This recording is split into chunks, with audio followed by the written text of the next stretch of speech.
네, 마켓 넘버 5 이어가겠습니다. 어제 양시장 다소 엇갈린 흐름이었습니다. 장 막판에 갈수록 조금 힘이 흔들렸는데요. 오늘 시장 어떻게 좀 전망이 나오고 있는지 한 줄 전략부터 보겠습니다. 자, 먼저 명준우 전문가는 고배당주 수급 이탈 가속화가 될 것이다. 차별적인 종목 장세로 접근하자 이렇게 짚어주셨어요. 박준현 운용력입니다. 실적, 정책, 모멘텀 수반 종목으로 1월 효과를 대비해보자는 전략입니다. 네, 이동훈 전문가도 1월 효과에 대한 기대감을 보이고 있습니다. 거기에 대해서 매수가 지금 유리하다 이렇게 짚어주셨고요. 금산 전문가입니다. 내년 2015년 포트폴리오 구축의 기회로 긴 호흡이 필요하다는 전략입니다. 네, 박한샘 전문가는 약간 좀 보수적인 의견 보여주셨습니다. 숨 고르면서 쉬어가는 구간이다 이렇게 짚어주셨습니다.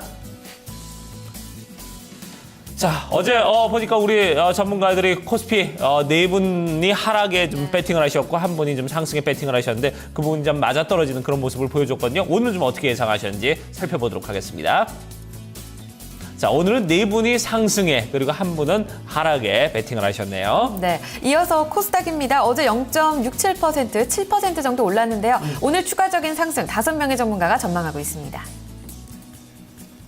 네, 오늘 대체로 좀 상승 쪽으로 긍정적인 무게감이 좀 실리고 있습니다. 네. 이 가운데서 오늘 박준현 운용력이 실적 그리고 정책 모멘텀으로 종목별 장세에 좀 대응해보자는 전략 가지고 왔습니다. 1월 효과에 대비해보자는 전략인데요. 이 시간 함께 만나보시죠.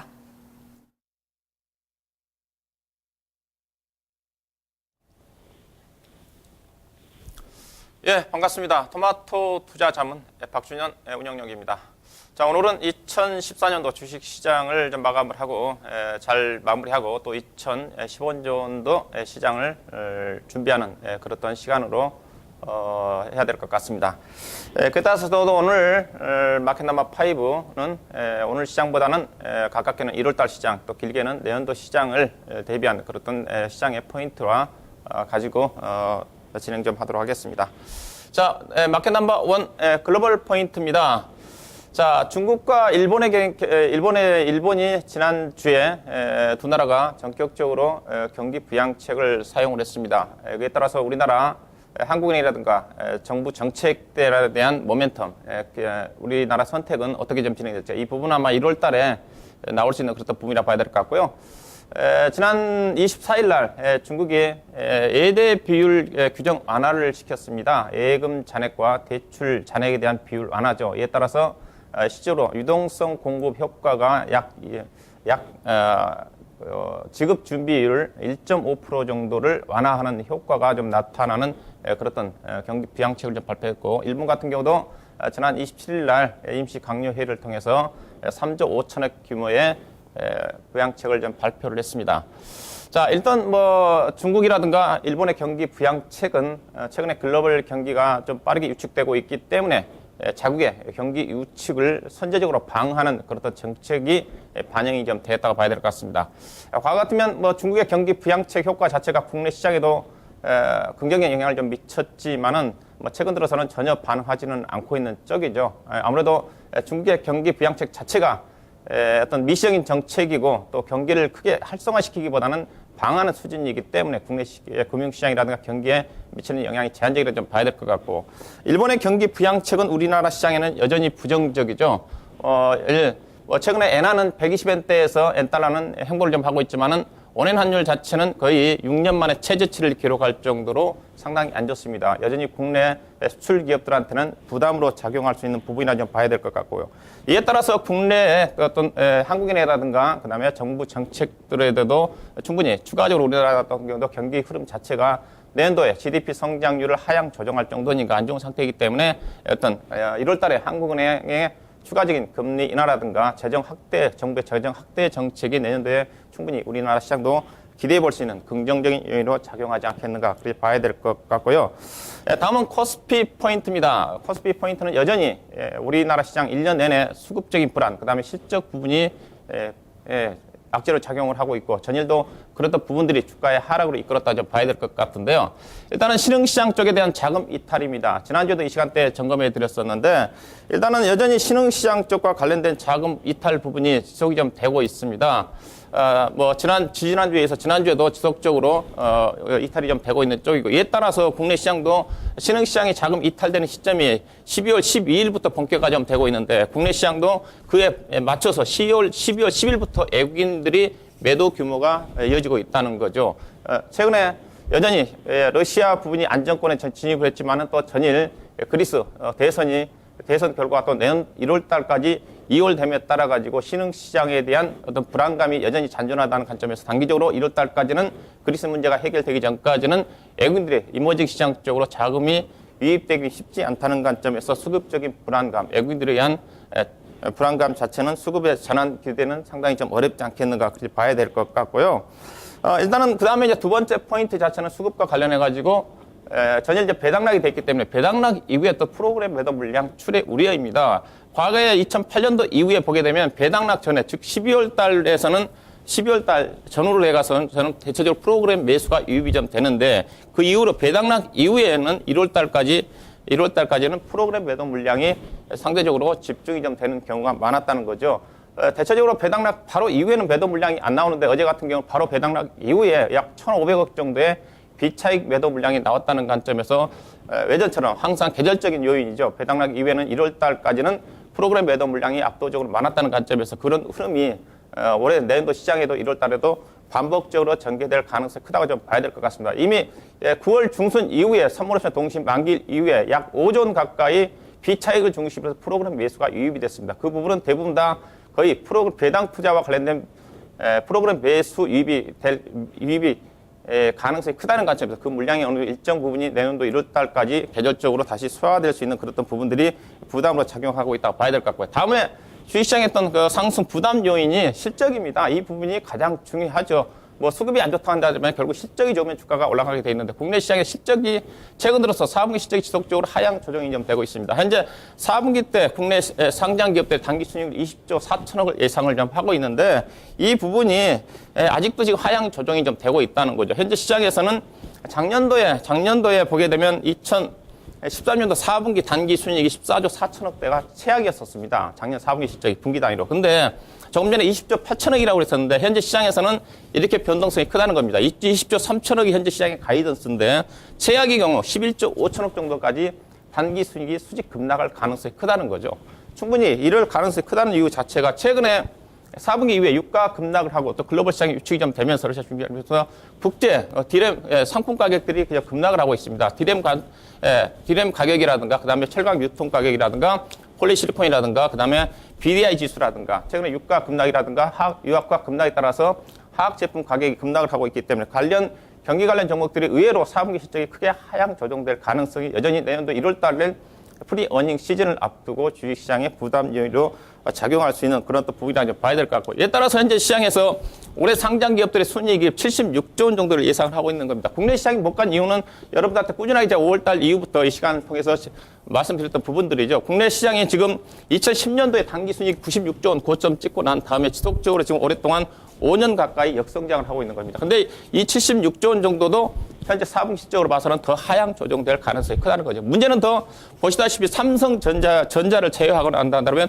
국내 기업들 실적은 더 수직 급락한다는 거죠. 그런 어떤 관점이 최근에 주식시장의 부담 요인이고, 내년도 1분기 실적이 발표되는 시점까지 이 부분이 주가의 부담 요인으로 작용하지 않겠는가 그렇게 말씀 좀 드리고 싶고요. 이에 따라서 코스피 시장의 지수 변동폭입니다. 이거는 제가 내년도 1월 달까지 보는 지수 변동폭인데요. 단기적으로는 박스권에서 크게 벗어나기 어려울 것 같습니다. 크게 보면 1900포인트와 2000포인트 정도 사이가 좀 될 것 같고, 짧게 보면 1920과 1980포인트 사이에서 변동성 구간이 좀 더 전개되는 그런 움직임으로 전개되지 않겠는가 그렇게 말씀 좀 드리고 싶고요. 그 다음에 이제 코스닥 시장의 포인트입니다. 코스닥 시장은 저는 약간 어떤 1월 효과에 대한 기대감을 좀 가져봐도 되지 않겠는가 그런 포인트인데, 코스피 시장이 조금 전에 프로그램 매도 물량에 따라서 수급 불안이 작용한다면 반사적으로 수혜를 입을 가능성이 큽니다. 패턴은 과거에 2013년도 1월 달과 똑같은 패턴이 전개될 가능성이 좀 크다고 보고 있는데, 일단은 1월 달 기도 효과는 이렇습니다. 대체적으로 보게 되면 연간 단위, 월간 단위 어떤 실적을 보게 되는 수익을 보게 된다면 3월 달에 가장 성과가 가장 좋고요. 그 다음에 7월 달, 그 다음에 12월 달, 그 다음에 4월 달 정도 성과가 좋은데, 1월 달로 본다 한다면 별로 뭐 지수가 좀 올라오지 않았기 때문에 별로 성과가 없을 것으로 생각을 하는데 코스닥 시장을 본다 한다면 좀 다릅니다. 일단은 1월 효과 자체를 본다 한다면 대형주와 중소형 종목들을 본다 한다면 대형주보다는 중형주보다는 소형, 중소형주 종목들이 수익률이 상당히 높죠. 근데 이거 최근에 2년 동안에 했던 1월 달로 본다 한다면 코스피 시장 같은 경우 2013년도와 14년도 1월 달에 코스피 시장 거의 각각 5% 정도 빠졌습니다. 근데 같은 시점에서 코스닥 시장은 2013년도 같은 경우는 약 4.8% 정도 상승을 했고요. 같은 1월 달만 본다 한다면 작년 같은 경우도 올해 같은 경우도 약 5.6% 정도 상승을 했다는 겁니다. 즉 코스닥 시장만 따진다보다는 코스피 시장은 2년 동안 약 5% 가까이가 4%에서 5% 빠졌지만 코스닥 시장은 평균 5% 정도 상승을 했다는 관점에서 올해도 수급적인 그런 어떤 여건을 고려해 본다면 상대적으로 코스닥 시장이 조금 유리하지 않겠는가 뭐 그런 말씀 좀 드리고 싶고요. 이에 따라서 코스닥 시장의 포인트는 실적 안정성과 정책 수혜주 중심으로 관심을 가져올 필요가 있을 것 같고 IT 장비라든가 부품이라든가 그다음에 전자결제, 뭐 헬스케어라든가 섬유, 뭐 환경 관련 종목들이 어제 움직임이 전개됐던 종목들인데 어제 움직임이 전개되는 종목들은 결국은 내년도 시장에 주목을 해볼 만한 그런 업종이고 관심 섹터라고 좀 봐야 될 것 같고요. 코스닥 시장의 포인트는 일단 530포인트가 강한 하방 지지력이 좀 전개가 좀 될 것 같고 일단은 550포인트 정도의 박스권 구간입니다. 그래서 코스닥 시장이 크게 움직일 정도는 아닌데 상대적으로 코스피 시장보다는 유리하다고 좀 말씀 좀 드리고 싶고 단기적으로 코스닥 시장은 540포인트대에 지금 파란띠가 몰려있는 게 물량 저항권입니다. 전일 539포인트대니까 물량 소화 과정을 거치면서 종목별 차별화를 염두에 두는 그런 매매 전략이 필요할 것 같고요.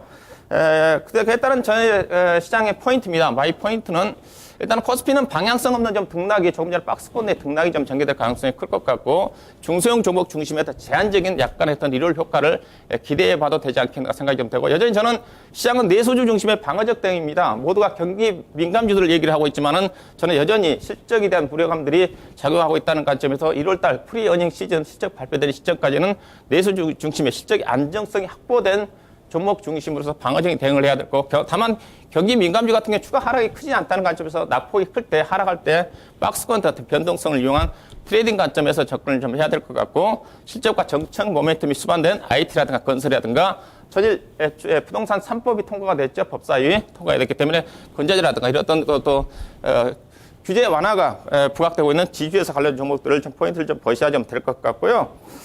이에 따라서 제가 보는 관심 종목입니다. 이 종목 조금 약간 제가 2015년도 중기적으로 조금 관심을 가져볼 만한 종목에서 좀 꼽아봤습니다.